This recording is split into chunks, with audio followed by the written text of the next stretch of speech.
Hello po sa inyong lahat. Celebrity Chika Time po muna tayo at may inihanda po kong chika para sa inyo. Tara po't magchikahan na po tayo.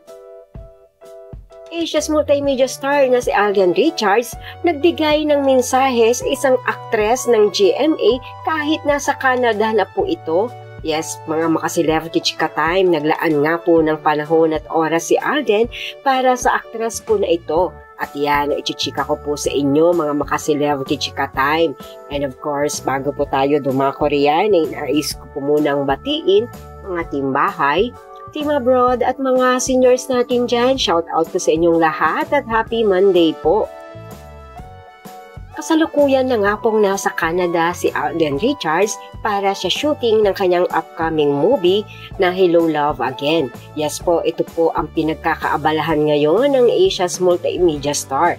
At kahit abalang-abala po ito sa shooting, ay nagkaroon pa rin po ito ng time para magbigay ng mensahe sa isang big star at actress ng GMA. Narito po at panuorin po natin at alamin kung sino ito. Congratulations for renewing sa Kapuso Network. I've been in the network for so long pero parang wala pa yata tayong work together. Pero congratulations. Here's to more years and more successful years for you and for your career and doing the things that you love. So congratulations and work tayo soon. God bless you.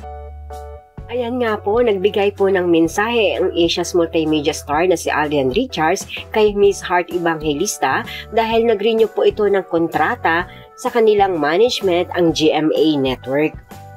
Naayon nga po sa Asia's multimedia star, matagal na po siyang nasa industriya ay hindi pa rin po sila nagkakaroon ng pagkakataon na maging magkatrabaho sa isang project.